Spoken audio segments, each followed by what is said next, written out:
మనిషి విరుద్ధ భావాల పుట్ట. Is a bundle of contradictions అని అంటారు రాధాకృష్ణ పండితులు.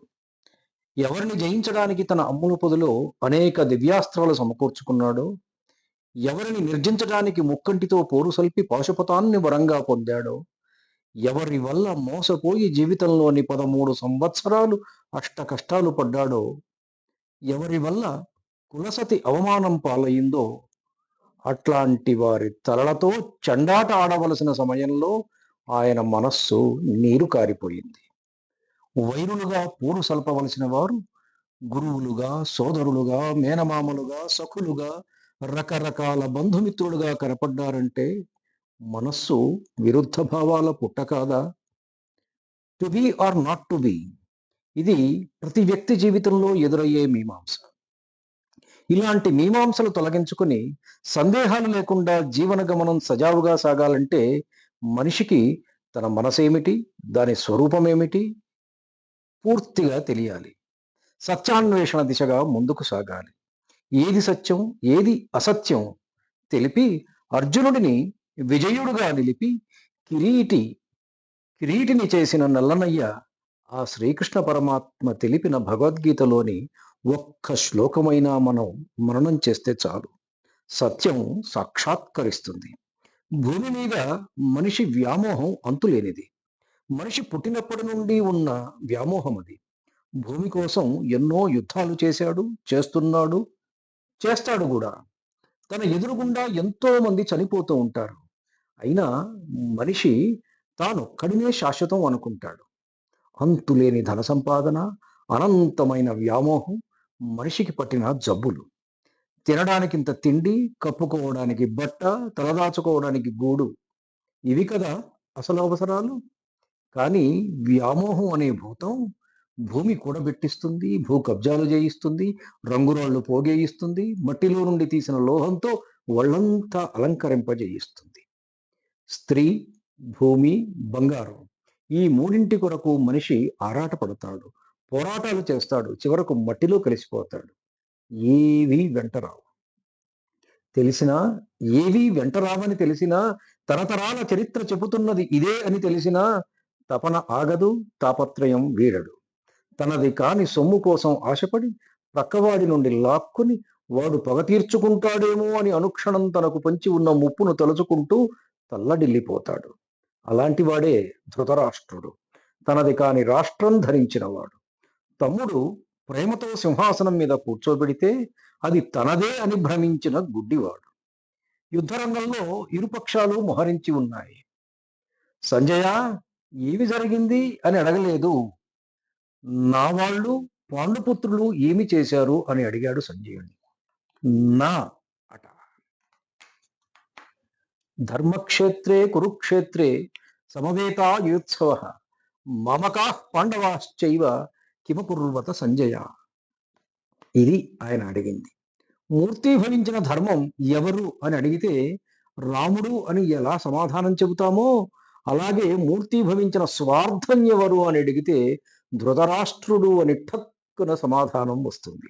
సింహాసనానికి చేసిన ప్రతిజ్ఞకు బద్ధుడై హస్తినాపుర రాజ్య పక్షాన నిలబడినవాడు, అసమాన శౌర్య ప్రతాపాలు కలిగి ఉండి అన్నీ తెలిసినా అధర్మం వైపు నిలబడి పాండవులతో కలబడడానికి సిద్ధమైన వృద్ధమూర్తి, పరశురామ శిష్యుడు, గంగా తనయుడు, శాంతనవుడు, శాంత గంభీర శౌర్యమూర్తి భీష్మ పితామహుడు.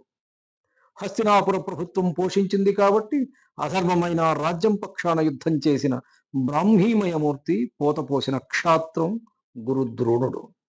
తన వైపు నిలబడిన అసంఖ్యాకమైన సైన్యం చూసి తన బలం ఎంతో ఎక్కువ అని అంచనా వేసుకున్న దుర్యోధనుడు గురువుగారైన ద్రోణాచార్యుల వారి వద్దకు వచ్చాడు. ఆయనకు తన బలాన్ని, బలగాన్ని చెబుతూ, దానితో వైరి బలాన్ని, బలగాన్ని పోలుస్తూ, తన బలం అపర్యాప్తమని, పాండవుల బలగాలు పర్యాప్తమని అహంకార ప్రదర్శన చేశాడు. కౌరవుల పక్షాన 11 అక్షౌహిణుల సైన్యం ఉంది. పాండవుల పక్షాన 7 అక్షౌహిణుల సైన్యం మాత్రమే ఉన్నది. అసలు అంత సైన్యం దుర్యోధనుడికి ఎలా సమకూరింది? విశ్లేషిస్తే మనకు ఒక విషయం తెలుస్తుంది. శ్రీకృష్ణుడి సహాయం కోసం అర్జునుడు, దుర్యోధనుడు ఇరువురూ వెళ్ళినప్పుడు ఆయన నేనొక్కడినే ఒకవైపు, నాకు గల అక్షోహిణీ సైన్యం మరొక వైపు అని విభాగం చేశాడు. నా సఖుడు, నా బంధువు, నా గురువు అయిన బావ నాకు చాలు అని కృష్ణుడిని కోరుకుంటాడు అర్జునుడు. మిగిలిన అక్షోహిణీ సైన్యం దుర్యోధనుని పక్షానికి వెళ్ళింది. అలాగే నకుల సహదేవుల మేనమామ అనగా మాద్రి అన్న అయిన శల్యుడు పాండవుల పక్షాన యుద్ధం చేయడానికి వస్తుంటే మార్గమధ్యంలో అపూర్వ సత్కారాలతో మాయ చేసి ఆయన తన వైపు వచ్చేటట్లు చేసుకుంటాడు దుర్యోధనుడు. ఇలా ఈ రెండు అక్షోహిణులు కలుపుకుంటే పాండవులకు కూడా కౌరవులకున్నంత సైన్యం ఉండేది.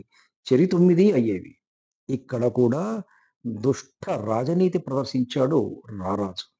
గురు ద్రోణుడితో ఇలా అన్నాడు దుర్యోధనుడు: మీరంతా భీష్మ పితామహుడిని రక్షిస్తే చాలు, మిగిలిన విషయం ఆయన చూసుకుంటాడు అని. వీరి సంభాషణ భీష్ముని చెవిని పడగానే రారాజును సంతోషపెట్టడానికి తన శంఖం పూరించాడు ఆ వృద్ధమూర్తి. ఆయన శంఖనాదం విని తక్కిన రాజులంతా కూడా తమ తమ శంఖాలు దిక్కులు పిక్కటిల్లేటట్లు ధాటిగా ఊదారు. గమనించవలసినది ఏమిటంటే ఇక్కడ మొదట రణనినాదం చేసింది, సమరశంఖం పూరించింది కౌరవులే. ఆ వెనువెంటనే పాండవుల పక్షాన్నుండి శ్రీకృష్ణుడు పాంచజన్యం, అర్జునుడు దేవదత్తము, భీముడు పౌండ్రము, ధర్మరాజు అనంత విజయము, నకులుడు సుఘోషము, సహదేవుడు మణిపుష్పకము అనే శంఖాలు, కాశీరాజు శిఖండి, దృష్టద్యుమ్నుడు, విరాటరాజు, సాత్యకి, ద్రుపదుడు, ద్రౌపది 5 కొడుకులు, అభిమన్యుడు తమ తమ శంఖాలను పూరించి తమ యుద్ధ సన్నద్ధతను వైరి వర్గానికి ధీటుగా తెలియచేశారు. అప్పుడు పార్థుడు, బాబా, నాకు వాళ్ళ సైన్యంలో ఎవరెవరున్నారో చూడాలని ఉంది అని అడిగాడు.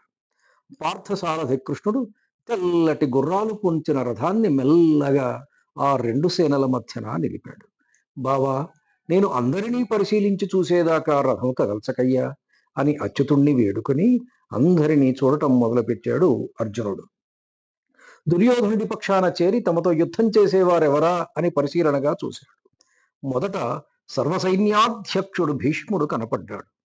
తాత, తండ్రి లేని తమను అన్నీ తానే అయి పెంచిన తాత, తమ యోగక్షేమాలు ఎప్పటికప్పుడు కనిపెట్టి పక్షి రెక్కలలో తన పిల్లల్ని ఎలా కాపాడుకుంటుందో అలా తమ 5గురిని కంటికి రెప్పలా కాపాడి ఇంత వారిని చేసిన తాత, ఎవరి గుండెల మీద అయితే ఆడుకుంటూ తాము పెరిగారో ఇప్పుడు ఆ గుండెలను బద్దలు కొడుతూ శరసంధానం చేయాలి తాను.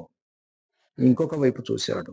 ఎవరి అనుగ్రహం వల్ల తాను ఇంత మేటి పోటరి అయ్యాడో, ఎవరు ప్రసాదించిన విద్య వల్ల ఇన్ని విజయాలు సాధించాడో, అసలు తనకు ధనుస్సు ఎక్కుపెట్టడం, బాణం గురిపెట్టడం ఎవరు నేర్పారో అలాంటి పూజనీయుడైన గురువు ద్రోణాచార్యుల వారి మీద ధనస్సు ఎక్కుపెట్టి బాణం గురిపెట్టాలా?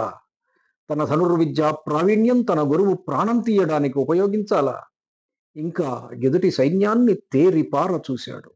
వారిలో ఆయనకు గురువులు, మేనమామలు, సోదరులు, పుత్రులు, పౌత్రులు, పెదతండ్రులు, పినతండ్రులు, సన్నిహిత బంధువులు కనపడ్డారు.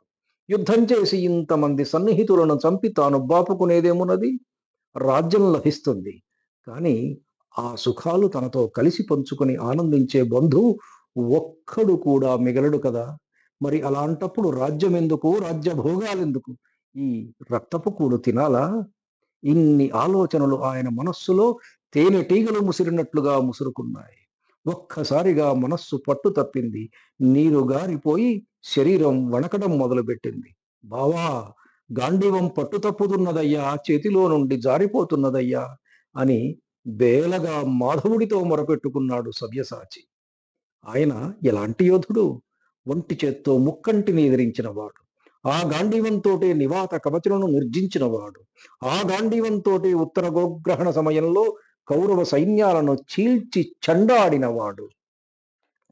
ఆ గాంధీవం ఇప్పుడు పట్టుదప్పి చేయి జారిపోతున్నది. పిరికితనం ఆవరించింది. సహజ స్వభావాన్ని కోల్పోయాడు. విపరీతమైన శోకం మనస్సును దహించి వేస్తుంటే, అచ్యుతా, నాకన్నిటికీ నీవే దిక్కయ్యా, నా కర్తవ్యము నాకు తెలుపవయ్యా అని రథంలో కూలబడ్డ కుంతీపుత్రుని చూసి వాసుదేవుడు చేసిన కర్తవ్య బోధ భగవద్గీత.